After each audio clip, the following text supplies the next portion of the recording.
Instituto Nacional de Antropología e Historia. Secretaría de Cultura. Gobierno de México.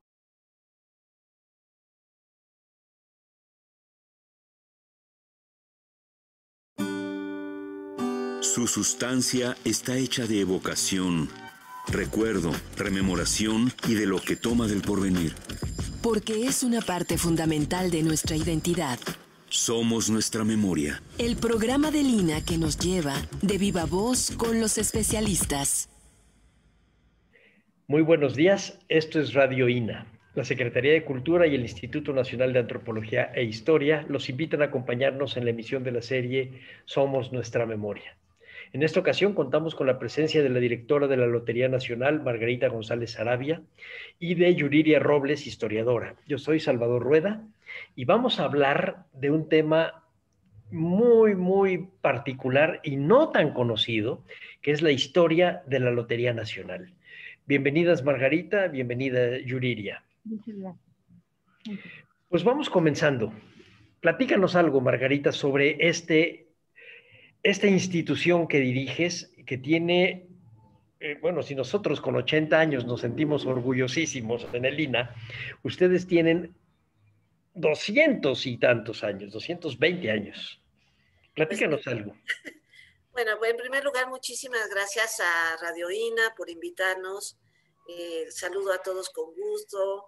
Y pues con muchísimo gusto comentarles que estamos muy orgullosos de que nos está participando ahora en la dirección de esta institución mexicana que cumple este año 251 años de existencia. 251, sí es cierto. Y si bien tengo poco tiempo en la dirección, pues ahora ya me pusieron a estudiar mucho y además de todo lo que he aprendido con Yuriria sobre la historia de la Lotería Nacional, que es apasionante porque pues va de la mano con la historia de México desde el virreinato, desde Carlos III a la fecha, ¿no? Que fue el que pues realmente da la orden para que se cree en aquella época del virreinato la Real Lotería, y a partir de ahí pues acompaña diferentes acontecimientos de la historia de México, tanto desde el punto de vista de la asistencia pública, pero también del financiamiento de muy diversos acontecimientos, de muy diversas obras, que hoy son obras majestuosas, orgullo de los mexicanos, que fueron hechas con la Lotería Nacional y que Yuri nos va a hablar de manera más particular de ellas, ¿no? La lotería tiene un archivo histórico impresionante, es decir, contamos con documentos del virreinato, de los primeros sorteos, de las nominaciones de los primeros directores que se dieron a partir de 1767, de estos años, y estamos haciendo un gran esfuerzo en la lotería por recobrar toda esta parte cultural, histórica que tiene como legado, y junto con el Instituto de Estudios de la Revolución Mexicana, con el doctor Felipe Ávila, vamos a hacer la digitalización de todo el archivo histórico. ¡Ay, qué maravilla! Y para tener un área de consulta abierta al público, en donde se puedan pues, conocer todos estos documentos.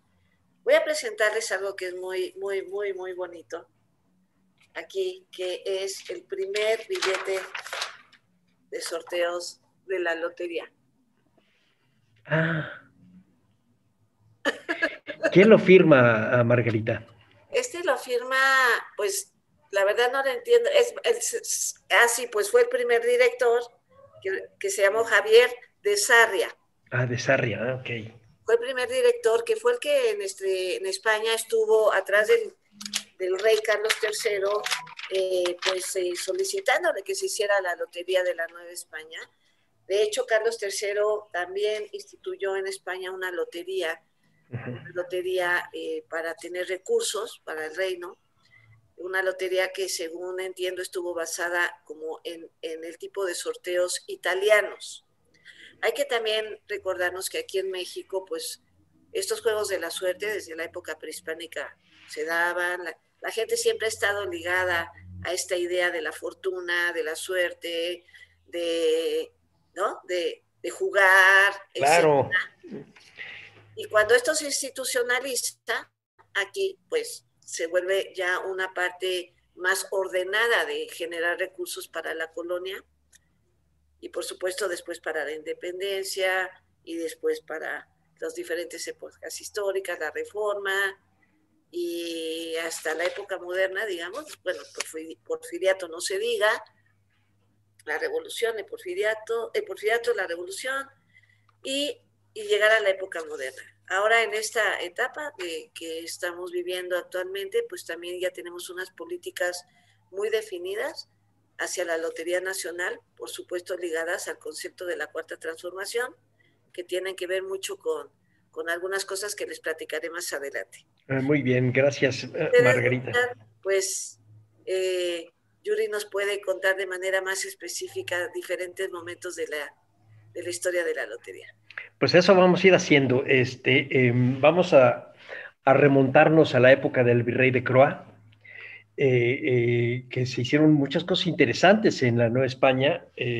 Por ejemplo, se arregla una parte de la Plaza Mayor. Viene el visitador Gálvez en esas fechas. Y se crea la Lotería Moderna, hasta donde yo recuerdo, Yuriria, tú ya nos platicarás ahorita. Yo lo leí en los libros verdes que tiene Margarita ahí atrás, que son México a través de los siglos. Aquí los estoy viendo. En el tomo segundo, ahí encontré lo que ustedes, lo que ahorita nos estaba platicando Margarita. Y es muy interesante porque el propósito de la lotería era allegarse recursos para la monarquía, para un montón de cosas que no podía gastar. Básicamente, aquellas que tienen que ver con lo que ahora conocemos o lo que se ha conocido en los últimos siglo y medio quizá como beneficencia pública.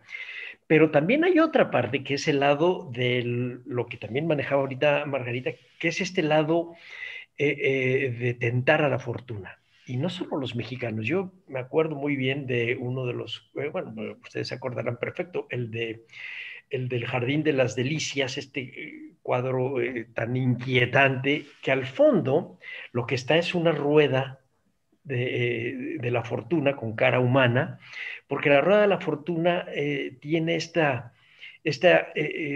atracción. A veces estás arriba y a veces estás abajo y siempre te está tentando. Entonces, del lado de la institución lotería, tienen un propósito muy humanista, y del lado de los que compramos tienen uno de los, digamos, de las partes más instintivas del ser humano. Nada humanista, totalmente egoísta. Y entonces este juego de equilibrios a mí me parece fascinante. Porque el que está comprando el billete, yo entre ellos, no estoy pensando dónde va a dar ese dinero. Yo quiero ganármelo todo. Y en cambio ustedes sí tienen que estar haciendo una administración que además tiene una línea, una genealogía que va a dar cuando menos, bueno, dice Margarita, 1767. Yo recuerdo cuando menos el de la Lotería Moderna, 1771. Y con eso podríamos dar el primer paso, Yuriria, para que nos platiques a grandes rasgos la historia de la lotería en sus distintas épocas. Claro que sí, con mucho gusto. Bueno, pues efectivamente el primer director, Francisco Javier de Sarriá, convence al rey Carlos III de colocar una lotería en nuestro país. Tiene varios logros importantes. El primero, que es el que acabas de mencionar, es que podía participar cualquier persona, independientemente de su color de piel, de su nivel social o de su riqueza, digamos, de su origen. Y esto abre la posibilidad desde el primer sorteo que había una oportunidad de fortuna para el que fuera. Entonces, desde ese primer sorteo, que tardó en realizarse, ahorita les cuento por qué, la población se prende de esa esperanza y desde entonces la lotería es parte del pueblo de México. Lo digo porque el primer sorteo se planeó para el año de 1770. Y pensaba don Francisco que tenía que poner las colecturías en los lugares más ricos del país, es decir, donde había minas. Pero para su sorpresa ya abre 10 colecturías diferentes. Y para su sorpresa no vende donde están las minas, vende más en Guadalajara, precisamente por la idea de que la gente quería una oportunidad diferente, que no fuera la mina o que no fue la única que tenía a su alcance. Entonces, para finales de ese año, no se logra el monto mínimo necesario. El plan era juntar 1 millón de pesos originalmente, se imaginan, pesos oro. Pero para diciembre no lo juntan y es hasta el 13, y además la ciudad estaba inundada ese año, la Ciudad de México. Así es que lo posponen como fecha límite el 13 de mayo de 1771 con lo que se juntara. Y ahí se iba a dar un premio no de 800,000 pesos, como habían pensado, sino de 8,000 pesos. Y entonces logran el primer sorteo pues hacia esa fecha, y de ahí hacen 2 cosas. El billete se divide en vigésimos. Y en ese primer sorteo, cuando ven que es la gente común y corriente que está comprando los billetes, lo dividen en porciones. Y allí nace el cachito, en el primer sorteo. Y además, como dijo nuestra señora directora, los niños, ejemplo de transparencia, que en ese caso eran 8, iban a darle la vuelta al mecanismo, que ahorita explico si me lo permiten, para que fuera totalmente transparente. Así es que nacen las 3 cosas. La oportunidad de jugar pareja, el cachito y los niños gritones. Ya. O sea, la tómbola, la posibilidad de estar arriba o no estar, y los niños gritones. Déjame hacerte una pregunta. ¿Por qué niños? ¿Nada más por la cuestión de la inocencia o tenía algún otro propósito? Yo creo que sí. Yo creo que siempre era la cuestión de la transparencia. Para don Francisco, que tenía el modelo de la Lotería de Estado francés. Sí. Sí, la lotería tenía mucho juego en Génova, en Italia, y él va antes de ponerla. Pero no se nos olvide que el rey era Borbón, primo del rey francés. Y la Lotería de Estado en Francia ya tenía que se había hecho en 2 ocasiones, la experiencia de que fueran niños, para que no fuera esta cuestión sospechosa, digamos, y por eso lo instituye en Nueva España. Okay. Muy bien, y demos un paso más adelante. Tengo entendido que en la Nueva España la lotería además empieza a ser muy exitosa en el sentido de que sí recaba suficientes recursos, incluso para cubrir ciertas deudas. En 1785, otro virrey Gálvez, también de la dinastía de los Gálvez, sobrino del visitador, hace el Alcázar de Chapultepec y lo hace con recursos de la Hacienda Pública. Sí, no, de la Hacienda Pública. Pero él muere y el Alcázar se queda a la mitad y súper endeudado. Hay que entender una cosa, el Alcázar no es solamente lo que hoy entendemos por Alcázar, es decir, la parte oriental de la residencia. En realidad, todo el castillo se llamaba Alcázar, se convierte en castillo hasta cuando se funda el colegio militar porque le ponen cañones. Entonces cambia la vocación y ya se le pone castillo. Pero entonces piensen ustedes que era todo la residencia en Chapultepec y fue una cosa carísima, y al morir el virrey, probablemente intoxicado de alguna cosa que comió, se queda la deuda, y entonces con la lotería empiezan a pagar esa deuda, porque nadie la quería comprar. Además, lo quisieron vender y hacer muchas cosas, nadie lo quiso comprar y se arruinó muy rápido. Pero la lotería fue una de las salidas para este tipo de deudas. Platícanos un poco cómo se administraba, para qué, cuál era el criterio. Bueno, la lotería fue siempre un ejercicio muy ordenado, al menos a las cuentas donde Francisco Javier lo determinaba. Se le adscribía al virrey, al rey, el 14%, y luego se le sumó el 2% para el hospicio de pobres, para que tuviera su beneficio. Con las ganancias se repartía, en teoría, lo que se ganaba, pero efectivamente se utilizó en varias ocasiones como caja. Es más, hubo una lotería específica para construcción especial y se propuso que se hiciera otra lotería, pero el rey no la autoriza. Nada más autoriza esa primera. Okay. Y manejan el dinero de alguna manera para construir, no, para apoyar la construcción del castillo de Chapultepec y también para construir los arcos y terminar la obra de los 900 arcos que cruzan o que venían por toda Avenida Chapultepec y terminan en la Fuente del Salto del Agua. Ya. Ese también es un recurso que la lotería provee de alguna manera. Ya. Y bueno, además están los hospicios. El hospicio de pobres y... el hospicio de pobres es un logro que logra el administrador en 1781. Es cierto que la lotería empieza como una manera amable, borbónica, para conseguir impuestos. Pero el director del hospicio de pobres amenaza con cerrarlo y sacar a toda la población que tenía interna si no le daban recursos. Entonces, en ese momento, el virrey Martín de Mayorga logra la autorización por el 2% para el hospicio de pobres, que ya tenía relación con la lotería porque los niños gritones salían de sus filas. Entonces, le dieron el 2%. Cuando se dan cuenta que era un montón de dinero, le dicen, no, momento, no. Y se los bajan a 1,000 pesos después, y luego les autorizan la realización de su propia rifa. Rifa que corre más de 100 años. Ya tenía la lotería otra función muy importante que hay que reacomodar.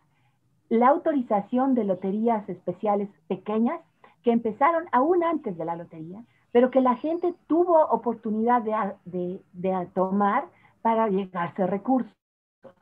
Así es que los conventos en su mayoría tenían recursos, por supuesto la Villa de Guadalupe y la Colegiata de Guadalupe. Y hay la idea de que la iglesia lo tenía para embellecerse. En primero, la basílica se caía cada quinquenio. Sí, claro. Entonces había que levantarla, esa es una. La segunda, sí mantenía un colegio de niñas indígenas y todas las otras instituciones como el hospicio de pobres y otros conventos tenían esa función. Sí se construyó la beneficencia pública cuando la lotería no es que sus sorteos se los diera, pero sí supervisaba cada uno de los, era la autoridad que determinaba si sí o si no. Incluso el Francisco Javier defiende ante el rey, dice, yo voy a perder si sigues autorizando sorteos. Y él demuestra al rey que no se pierde nada y que con esos recursos la colonia, la ciudad, incluso los estados se fueron, en Puebla, por ejemplo, el hospicio de pobres, si tenían esa posibilidad de hacer loterías, se sostenían y no le costaban al erario. Sí, porque está ese otro lado, el lado de la inquietud de poder ganar y ganarte la lotería. Ahora, sí, la idea de que las iglesias lo usaban para embellecerse, para la época de Carlos III y IV es al revés. Ya en realidad la iglesia está muy separada del Estado, de la monarquía, y es cuando empieza el declive de las construcciones sobre todo de la época barroca en la Nueva España, y eso lo sabemos en el INA perfectamente porque es cuando empiezan a construirse con arquitecturas que no les correspondían y que nos ha causado muchos problemas en los temblores a nuestra institución. Pero por otro lado, cuando tú dices que le daban 1,000 pesos, ya cuando estaba rebajado, yo nomás quiero que pienses, ¿cuánto era? 12,000 al año. Bueno, yo nada más te voy a decir que uno de los curatos más ricos del Bajío ganaba al año 8,000 pesos. Y un curato pobre en Michoacán, como el de Morelos, ganaba 350 pesos al año. O sea, realmente era una muy buena cantidad lo que podía obtener la lotería y administrarla, porque era el excedente, porque había que pagar el premio. Y entonces realmente sonaba magnífico, magnífico. Vamos ahora a un periodo menos iba a decir bonancible, pero no sé si decirlo así, porque eso nos lo vas a platicar tú. Pero cuando menos es un periodo en donde la guerra se come todos los recursos, que es el periodo de la guerra de independencia, en donde, como todos los señores de la guerra, tanto el virrey, sobre todo Calleja, que era un mariscal, como los oficiales, se comían el presupuesto completo. ¿Qué pasa con la lotería en tiempos de la independencia? Bueno, habría que decir que al principio de la independencia la lotería estaba en sus mejores momentos. No fue mucho, que llegó a alcanzar hasta 90,000 pesos en una o dos ocasiones. Nunca llegó al 1,000,000 de pesos planeado. Eso pero no fíjate, 90,000 pesos, ¿sabes cuánto ganaba el obispo de Michoacán al inicio de la guerra de independencia? 80,000 pesos. Fíjate. Pues era un gran logro. Y la lotería sigue funcionando, y el único sorteo que suspende durante la independencia es precisamente el de septiembre de 1810, y que se pospone al mes de octubre. Yeah. Va bajando habría que decir que se hacía solo una vez al mes, y se dificultó por el tránsito en ese momento, pero después siguió religiosamente hasta el traspaso, hasta lograr la independencia. Yeah. Durante la independencia, el virrey Calleja, por lo que mencionas, realiza 2 sorteos forzosos. Sí. Para llegarse fondos. Pero la verdad, el registro dice que el propio gobierno, los empleados de gobierno estaban forzados a participar, sí, y no logra, incluso se sortean hasta casas de campo, ¿sí?, para que se hicieran sorteos especiales. Pero no logra el objetivo alcanzado y solo hace dos emisiones. Y la lotería sigue corriendo, se hace como paralelo, pues. Pero la Lotería Nacional, la Real Lotería, no suspende. Sí, la que no funcionó es la lotería forzosa de Calleja, en parte precisamente porque era forzosa, y Calleja no era precisamente un hombre muy simpático. Y por cierto, era, nada más para que sepamos, también era de la estirpe de los Gálvez. Estaba él ahí cercano a esta familia, igual que Flón y que el intendente de Riaño. Pero bueno, Calleja fue tremendo, y qué bueno que le salió mal. Yo sé que no se vale regañar a los muertos, pero ese me cae gordo, y sí lo regaño. No lo queremos mucho. No, era tremendo, pero lo que es padre es que la Lotería Nacional sí continúa. Sí, la Real Lotería logra 655 sorteos desde 1771 hasta 1821. Okay. Y el último sorteo que realiza es el 655, el 9 de agosto de 1821, y pospone número consecutivo al 656 al 9 de noviembre. Y continúa los números, y van a llegar hasta el 923.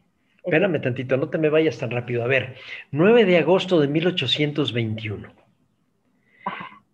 ¿Ese lo suspenden y lo posponen? Sí, lo posponen hasta octubre, hasta noviembre de 1821. Y eso no por la lotería, sino por el problema político que había ya en el centro de la Nueva España. El problema es que había un virrey que era un virrey no aceptado, es decir, no lo nombró el rey. Fue producto de un golpe de Estado, y ya venía en esas fechas el jefe político. En la historia de México lo conocemos como el último virrey O'Donoghue, pero en realidad era un jefe político constitucionalista que había sido opositor al absolutismo Borbón. Y él ya viene por Veracruz. En esas fechas muere la esposa. Tuvo un final de su vida política muy tremendo O'Donoghue. Él muere aquí cuando va a firmar ya el acta de independencia en 1821. Ya no la alcanza a firmar, y el acta de independencia dice lugar que debía tener la firma del señor O'Donoghue. Pero ya para esas fechas, él ya está muy bravo en contra de las autoridades de la virreinales. Y entonces es posible que haya detenido no solo la lotería, sino que haya detenido todo. Es decir, no se me mueve un peso hasta que yo llegue y ponga orden. Pues tienes razón, perdóname que te interrumpa, en términos de la lotería más importante. Pero, por ejemplo, la lotería de la Basílica de Guadalupe, esa un día antes de la entrada del ejército trigarante, hizo su sorteo, ¿cómo no? Ok, bueno. Como que había muchas fuerzas encontradas, ustedes lo saben, y al leer así es muy interesante porque el pueblo seguía apoyando sus obras. Y entonces la iglesia, que por cierto, tenemos que avisar que las primeras billeteras fueron mujeres y fueron las monjas. Y ellas salían y gritaban billetitos, billetitos, y se instituye la billetería con ellas, y después entran a la Real Lotería. Pero ese día, en la última entrada del ejército trigarante, el sorteo de la Basílica de Guadalupe. Religiosamente. Vamos a hacer un paréntesis para recordarle a nuestro auditorio que estamos en un programa con Margarita González Arabia y con Yuridia Robles para hablar de la historia de la lotería y del propósito de la lotería. Vamos entonces pues a continuar. Muy bien, estamos entonces en el 23 de septiembre de 1821, el último día de la Nueva España. Al otro día ya es México.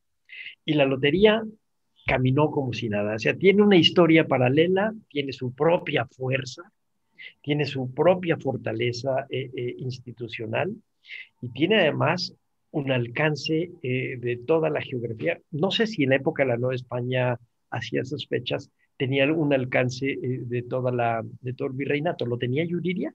Pues sí, porque las colecturías alcanzaron hasta Durango, que era la colecturía, digamos, más al norte que había, y llegaba hasta Oaxaca.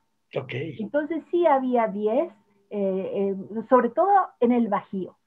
Y Veracruz, Jalapa, Orizaba, Puebla tenía.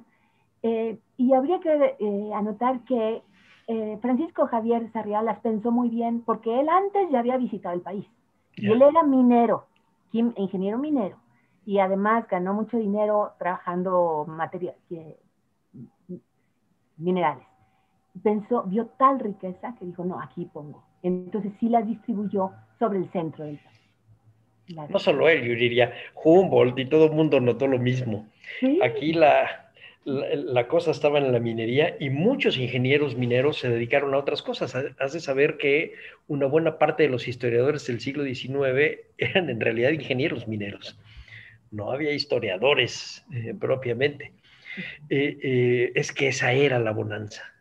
Tener el olfato para seguir la veta, pero también tener el olfato para saber cómo repartir y hacer llegar esta riqueza a lugares que no fueran solamente concentrados, porque concentrados no les sirve a nadie, y menos a gobernantes como ya ilustrados como Carlos III, Carlos IV, no estoy seguro si Fernando VII también, pero por lo menos los dos Carlos sí, en donde ellos sabían que la concentración de riqueza en una sola familia no beneficia al Estado.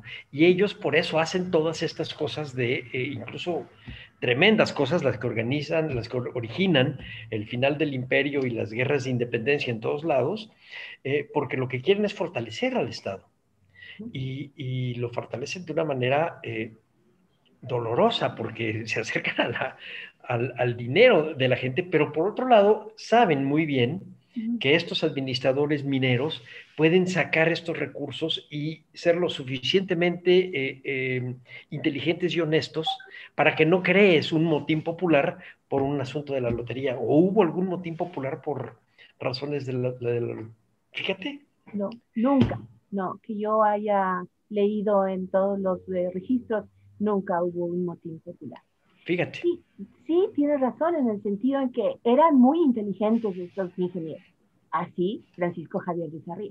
De tal manera que provocó yo creo que una envidia importante, y lo acusan de robarse dinero de la lotería, y tiene un proceso de 10 años hasta que logra que el rey lo exculpe y le devuelvan todos sus salarios caídos, libre de toda culpa, porque demuestra, primero, había 3 empleados en la Real Lotería, tres personas, mientras que en España, dice él de puño y letra, hay 60, no es justo.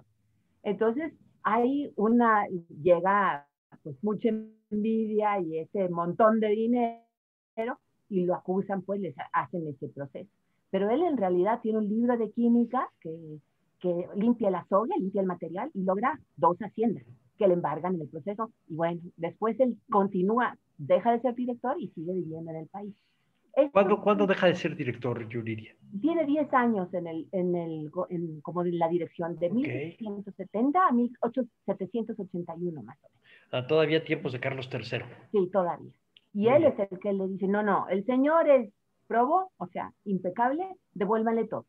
Y él sigue adelante, pues viviendo de las minas, pues esa era su profesión. Entonces, ese sería el escándalo. Y solo en una ocasión hubo una persona que se atrevió a falsificar un billete. Y lo traen exhibido, me parece que es desde el norte de Nuevo León. Lo traen exhibido en una carroza, en un carruaje, enjauladito, como para señalar el que se atreva, ¿no?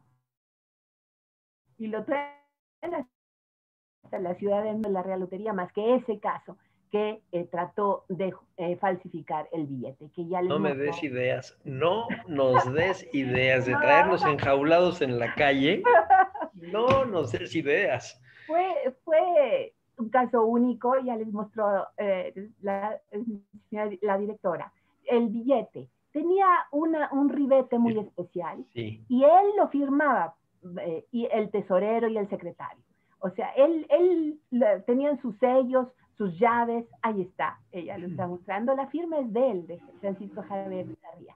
Ese es el billete en 1778, es el más antiguo que tenemos en la noticia. Que es y luego una marca de agua, que era lo que ellos manejaban para poder darle validez. Y se hacían 5,000 de estos, un número, se repartían en el país, y con nombre se vendía con una persona, la persona era el dueño. Como los billetes eran los sorteos eran una vez al mes, durante todo ese proceso, pues dignos jugadores que somos, hacían tertulias internas y privadas para sortear el billete y esperar a que el dueño, que finalmente se quedara con el billete, pues fuera el que ganara ya en el oficial.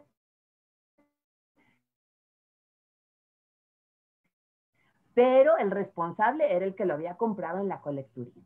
Ya.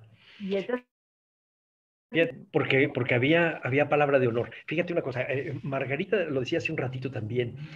Uno de los estancos del rey, uno de los estancos reales, eran las barajas. Les encantaba jugar. Los tahúres y los lugares de juego eran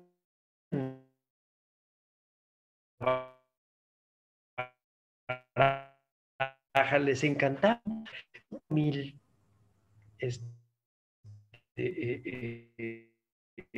No debe, y saber la lotería quién tiene. Esos 5,000 era para un solo número ganador. Era el billete, pero bueno, pues ellos sabían si había comprado el entero o la 20ª parte, que siempre costó $1, ¿no? Okay. Se hacía, este billetito se enrollaba y se metía en unos cilindros de madera y se tapaba. Y había un gran buque, un gran baúl, que necesitaba la fuerza de los 4 niños para darse. Y al mes, era los sábados a las 9 de la mañana, y se sacaban los ganadores, se pegaban en un prisma hexagonal que se llama el palo del desengaño. Y ahí acudía la gente a revisar sus billetes, que sí hubiera. De todas maneras, se imprimían 14 listas y se mandaban 12 de ellas, pues especialmente a España. España tenía que revisarlas, y las demás se colocaban, pues también a las colecturías se mandaban listas. Y entonces así ellos revisaban. Mi entender es que después reponían los números ganadores. Ya. No los hacían 5,000 veces, porque como dije, solo había 3 personas y sus ayudantes. Y además, fíjense una cosa muy interesante, es que ellos tenían que tener una profesión y pagaban fianza. Los tres. Sí, los 3. Sí, sí.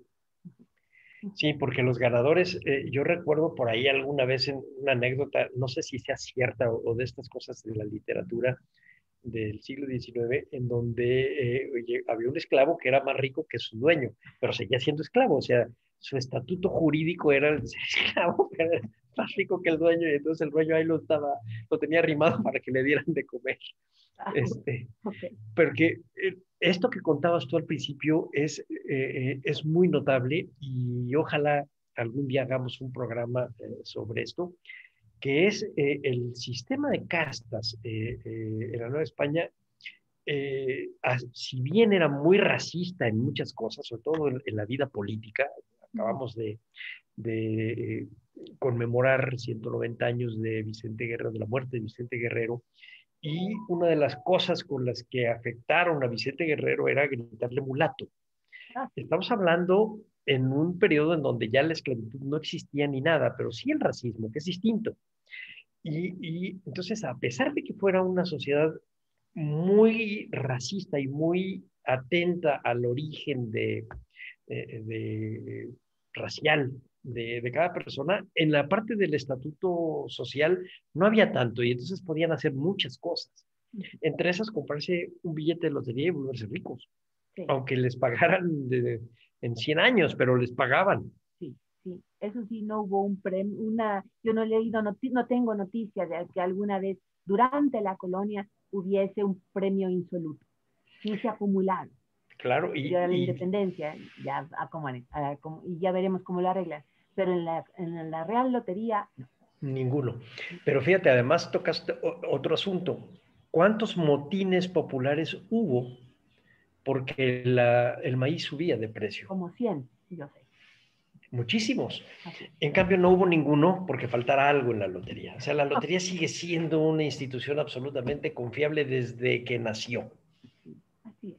Eso me encanta, esta idea de una institución tan transparente es muy notable y es malo que no le hayamos hecho más propaganda a eso. Te lo agradezco que lo digas, porque son 251 años de logro histórico del país, que el pueblo ha sostenido y lo vimos aún en el último sorteo, en el sorteo especial del avión.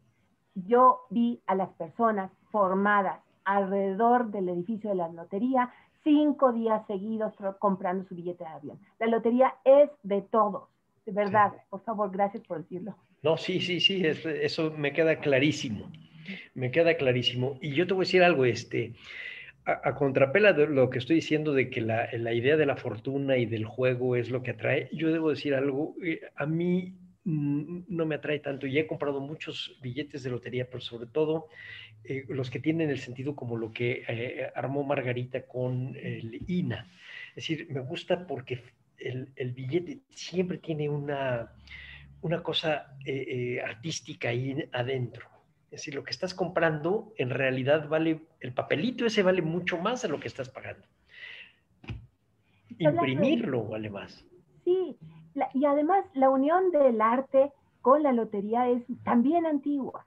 Cuando la Academia de San Carlos adquiere la administración en 1843, por las razones que haya sido, lo importante, en el sentido que mencionas, es que se unió el arte a la lotería.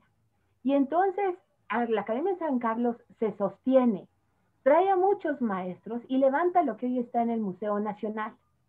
Y además va incorporando en los billetes el grabado fino. Claro. Las marcas de aguas, los escudos se hacen más delicados y ahí se empieza a gestar el diseño mexicano. Yeah. De tal manera que descubrimos ahora recién que para 1921-24, cuando ya se establece la Lotería Moderna, trabaja con nosotros como director de publicidad Adolfo Best Mogart. Mira. Adolfo Best pues estuvo con Diego Rivera. Entre los dos crean el arte mexicano, ustedes lo saben. Y él introduce el diseño a los billetes y a toda la publicidad y a todos los carteles de la Lotería Nacional. Entonces hay una historia de gráfica fenomenal mexicana y que después hay en estos billetes. No, sí, totalmente. Y entonces este sello mexicano tiene ya esta prosapia, tiene una genealogía muy particular. Déjame llegar ahorita a 1843, porque nosotros llegamos al Museo Nacional de Arte y vemos un Pelegrín Claveo, vamos a San Carlos y vemos un Claveo, vemos un Landesio, y no nos imaginamos que los sueldos de esos señores se pagaban por la lotería y que se los trajeron porque la lotería funcionaba en un momento en donde las arcas del país en realidad estaban secas. O sea, pensemos que era el tiempos de Santana, que no era precisamente, y muy jugador, eso sí, le gustaban los gallos y le gustaba la baraja, pero no era precisamente un hombre muy administrado, por decirlo de un modo. Y en cambio, las gentes que dirigen la lotería y la hacienda pública sí dicen, bueno, necesitamos, el arte es importante, tiene una utilidad. Sí. Tiene una utilidad y esa utilidad se tiene que pagar por sí misma. Y entonces la lotería se paga a sí misma con los artistas y los artistas se pagan trabajándole a la lotería. Y eso es una simbiosis que no sé, funcionó para la Casa de Moneda y creo que sigue funcionando, pero que no es tan sencilla. Y simplemente porque los artistas son dificilísimos. No quiero que me estén oyendo, pero son gente muy difícil. Tienen su propia visión de las cosas, ¿verdad?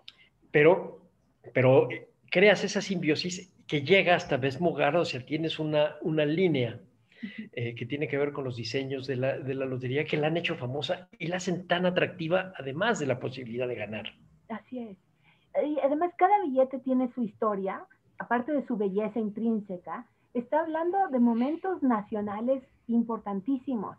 Ver cómo evolucionan los billetes. Por ejemplo, los billetes del gran sorteo de la expropiación petrolera. Ajá. Son verdes, son azules, rojos, la serie completa. Y la lotería aportó esos dos sorteos y ahí sí, la ganancia era para pagar la deuda y los billetes hablan de esa fuerza, ¿no? De esa pasión. Y además hablan de la corriente mexicana, porque son billetes que son claramente del renacimiento mexicano del arte. Ahí sí no hay duda, le entraron. Sí. Eso es padre. Y la idea, sí hay que decirlo, hay que poner las cosas. La idea sí fue del presidente Santana, de darle la administración de la lotería, que estaba francamente en quiebra, con muchos fondos insolutos, y su suplente, o el presidente Canalizo, sí, vicepresidente, hace su decreto, y entonces se lo otorgan a San Carlos, con la salvedad de que tenía que pagar la deuda insoluta, que tenía que contribuir al erario público con 40,000 pesos. ¿Vale? Y que además iría supervisando todas las rifas que se hacían semanalmente para los pobres, para las mujeres dementes, para los niños, etcétera. Diario había rifas especiales, las tenía que supervisar San Carlos. Y lo logran. No solamente eso, llegan a prestarle en su momento dinero al Estado. A Zuluaga, por ejemplo, como 200,000 pesos. En el momento más álgido de la guerra, apoyan al movimiento conservador. Además de traer a todos esos maestros. Pero bueno, gana la República Federal y la lotería no se acaba. No. Y de hecho, el lazo que hay entre Juárez, la Lotería Nacional, sí, ya se llamaba Lotería Nacional con Juárez, y la idea del progreso se amarran.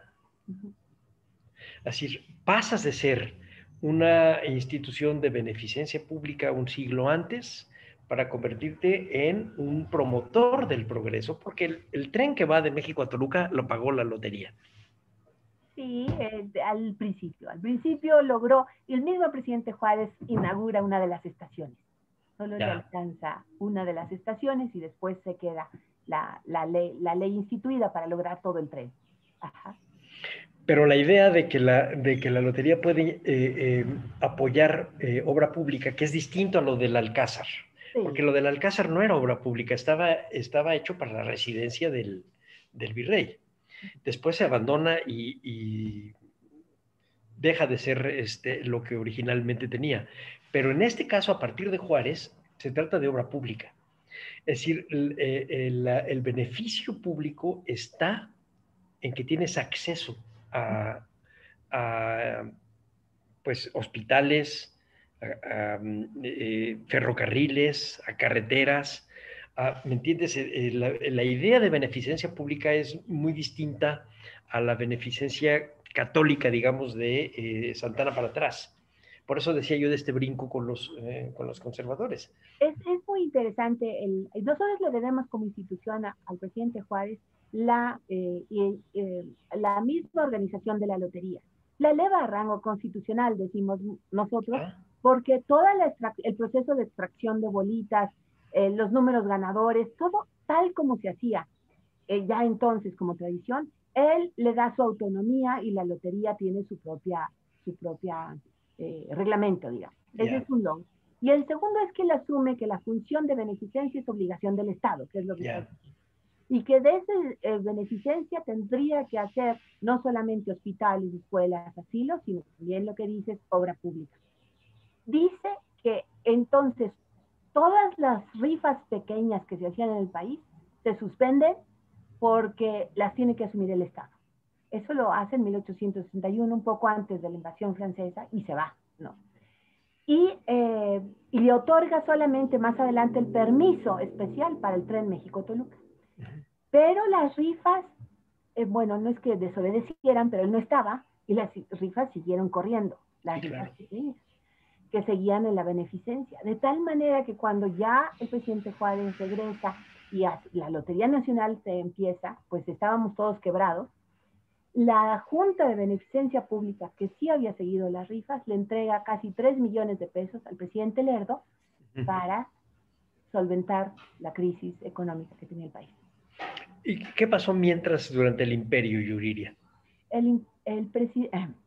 Maximiliano y Carlota asumen y hay una lotería imperial. Ajá, ok. Se realizan todavía los sorteos en San Carlos y la lotería imperial... camina. Sí. Es una cuestión de fondos, ¿verdad? ¿De qué lado sí. Y tengo idea que ellos sí la usaban también un poco para apoyo, digamos, al igual que en el periodo virreinal, para apoyo a beneficencia pública en el sentido de las casas de las mujeres viudas, de las pobres, de las mujeres dementes. Eso para nuestra mentalidad es una cosa muy rara, pero en aquella época muchas enfermedades, sobre todo enfermedades venéreas, creaban al último, en sus últimas fases, demencia, y entonces tienes a San Hipólito con todos los locos o los hospitales de la mujer que eran para mujeres no abandonadas, sino mujeres enfermas, por un asunto hasta de higiene y las viejas prostitutas, etcétera, no tenían a dónde ir, y esta es una manera de cómo las iban apoyando el gobierno, el que fuera, siempre tenían esta inclinación. Llegamos a Lerdo y de Lerdo nos pasamos a Díaz. No me gusta a mí usar la palabra porfiriato porque ya lo he explicado alguna vez por acá, porque es una invención de los años 30, en particular por un asunto de tipo polémico con Alfonso Reyes. Y Alfonso Reyes decía que era un neologismo que no valía ni la pena meter. Pero sí, el periodo porfiriano es un periodo de mucho interés en el asunto de la lotería, pero sobre todo del alcance nacional, realmente sí extienden la geografía de México, aunque hasta donde yo leí para prepararme para el examen que me estás poniendo, buena parte de sus obras se quedan en la Ciudad de México. Es decir, estoy pensando en el famoso palacio este de cristal y de hierro que tuvo la exposición, que estaba al lado de la Alameda, sí, estaba en la Alameda, donde después, a un ladito donde se hizo Bellas Artes, y que ahora está en Santa María. El kiosco. Ajá. Exactamente. Y el manicomio, que se abre en 1910. Es decir, como que lo concentró todo a la Ciudad de México, o también hubo cosas para afuera, Yuriria. Sí, 17 estados tenían su propia lotería. Ah, pero la propia. Sí, no la nacional. La nacional sí se concentra y tiene dos cosas muy interesantes. En los bajos del Hospital de San Andrés, el doctor Lisiaga logra una autorización especial, nuestro famoso doctor Lisiaga, para hacer la lotería para la beneficencia pública y recupera los globos originales que tenía la lotería de Toluca, del Ferrocarril México-Toluca, y pone a los niños y los premios eran muy pequeños. Y así funciona la lotería para la beneficencia pública, pues para ayudar al hospital y para seguir esa tradición. Y 10 años después, el presidente Díaz autoriza a una compañía, a través del general Baranda, que era su secretario, es lo que le llama Compañía Internacional de Mejoras, con la idea de que aportara dinero fresco, 50,000, 60,000, para que los premios crecieran y se lograra lo que has mencionado, toda la infraestructura en la ciudad que él planeaba. Así es que sí lo logra. Incluso la construcción del kiosco morisco se hace para representar a México en las ferias de Nueva Orleans y de San Luis, Missouri. Exacto, sí. Solamente fue esas dos, no fue a París ni nada. Cuando lo traen, allí la compañía internacional hace sus sorteos.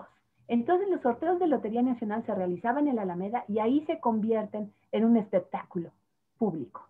Los sorteos se planteaban, ponían los globos, los niños gritaban y ahí iban a la Alameda pues a oír los sorteos.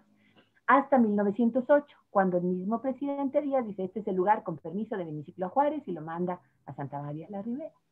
Y entonces con ese dinero sí logra el Hospital Juárez, por ejemplo, que durante la guerra era un monasterio, un convento, y el doctor Lisiaga lo inaugura en 1905. Después, pues está la Castañeda, efectivamente, que es como hospital psiquiátrico, que ahora tiene como mucha fama. Antes no tenían empacho en decir otras palabras. Nosotros tenemos ahora más cuidado, ¿no? Más respeto por este dolor, pero sí era un gran hospital con las últimas avances de su tiempo. No era un galerón horrendo, carcelesco, no. Tenía los últimos avances de su tiempo. El Hospital General, la Escuela de Niños también, el Hospicio de Niños, tenía eso. Los ferrocarriles ya se fueron concesionando a diferentes partes, sí. no los administraba la lotería.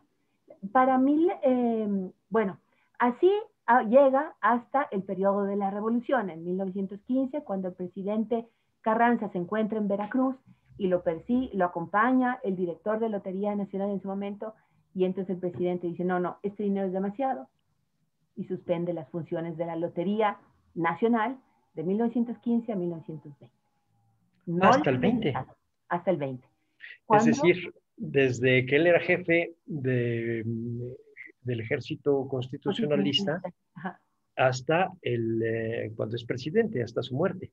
Sí, hasta 1921 es cuando la lotería se vuelve a reorganizar con el presidente Adolfo de la Huerta. Con de la Huerta. Sí, a los meses que logra estar en la lotería, en la presidencia, se allega de todas las personas, incluso el exdirector de Lotería Nacional, Covarrubias, se apellidaba, y que no lo pone como director, pero sí se allega de todo este conocimiento y con la encomienda de que tenía que juntar fondos para levantar al país. Y lo logra, porque para 10 años después la institución pagaba y sostenía 29 instituciones, incluyendo el Hospital General, el Hospital Juárez, y bastantes casas de salud, hospitales, dormitorios, escuelas, colegios. Es una gran institución. Vamos a tener que hacer un programa de la lotería del siglo XX y siglo XXI porque nos falta muchísimo para avanzar. y el tiempo ya nos ganó, pero podemos acordar perfectamente para hacer un siguiente programa y ver. Yo quisiera todavía tocar la lotería a partir del primer jefe, Carranza, suspendiéndola, porque a lo mejor es el único momento en donde realmente la lotería queda en este paréntesis. Así es. Y que nos vayamos más adelante, porque yo quiero tocar para el siglo XX algo que es muy interesante, que tiene que ver con los diseños. Es decir, la lotería fue atractiva hasta para los niños. Cuando está en la televisión, son las canciones y las cosas que anunciaban la lotería. A un viejito como yo, eso es lo que nos llama la atención. Todavía me acuerdo de la del 5 de mayo y de las de la Navidad que he platicado con Aldo y con Gaby, las del 16 de septiembre. Es decir, tiene una función que tiene una liga muy estrecha con fechas cívicas. Yo pienso que debemos tocar eso en un programa muy especial, Yuridia y Margarita, si no les incomoda. Y quedamos con Gaby y con Aldo para hacer un siguiente programa para la lotería en el siglo XX y lo que va del XXI. ¿Les parece bien? Con mucho gusto, muchas gracias. Pues Gracias. a mí me gustaría primero agradecerles a ustedes, Yuri. Yuri, como ves, una experta en el tema de la historia de la lotería, se ha dedicado muchos años a estudiarla, a documentarse. Tenemos, como les comentaba al principio, este archivo histórico extraordinario, que además de los billetes, están los motivos. Desde que se empezaron a pintar los motivos, tenemos un proceso de rescate documental muy, muy importante de todo. De hecho, los vamos a vender, les adelanto, en postales, los motivos antiguos de la lotería para tener toda esta posibilidad de llegar al público de otra manera. La lotería está haciendo un esfuerzo también por ser considerada como un órgano de difusión histórica y cultural de México. De hecho, está en proceso ya el Consejo de la Lotería de aprobarnos esta línea de trabajo, pues porque tenemos interés en hacer un museo, exposiciones, y tenemos también la fonoteca de la lotería, lo que tú decías, anuncios grabados desde que se empezaron a grabar los anuncios de promoción de la lotería. Es una riqueza impresionante. Es increíble. Y ahora en este nuevo proceso, la Cuarta Transformación, nuestro interés es con Memoria Histórica de México, con el INA, por supuesto, y con el Instituto Nacional de Estudios de la Revolución Mexicana, pues hacer un frente común para rescatar toda esta riqueza que va de la mano, como ustedes lo han mencionado, la mano de la historia de México con la historia de la lotería y muchas obras que a lo mejor aquí no se mencionaron, pero que tuve la oportunidad de leer, se hicieron con recursos de la Lotería Nacional. Entonces, pues somos una institución fundamental. No, pero para el siguiente programa no te los quedes ahí que ya los leíste. Platícanoslo, por favor. Sí, estoy seguro que la gente que nos oye va a estar encantada con escuchar todo este saber acumulado que tiene la lotería, que no nos lo imaginamos. No nos lo imaginamos. Su aportación al desarrollo también, ¿no? Del país. Pues sí, muchísimas gracias, a Aldo, a Gaby, a Salvador, a Yuridia, de mi parte como directora de la lotería, un gran orgullo estar al servicio de esta gran institución. Pues muchas gracias, Margarita, muchas gracias, Yuridia, y voy a dar por terminado el programa, si ustedes me permiten. A nombre de Radio INA, doy por terminada esta emisión que fue posible por la generosa participación de Margarita González Arabia y de Yuridia Robles. Gracias a nuestros escuchas por su atención. Les sugerimos consultar más de nuestra producción a través de www.radio.ina.gov.mx. En la realización, la Dirección de Medios de Comunicación a través de la Subdirección de Radio INA con Gabriela Marentes al frente. En la producción y grabación, Evanibaldo Morales. En la edición, Rubén Martínez, con el apoyo de Marta Hernández, Paula Bedoy y Jerónimo Cuevas. Yo soy Salvador Rueda. Hasta la próxima.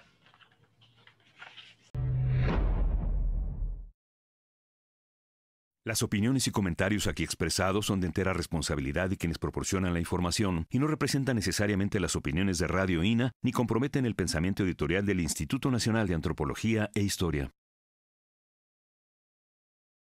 Instituto Nacional de Antropología e Historia. Secretaría de Cultura. Gobierno de México.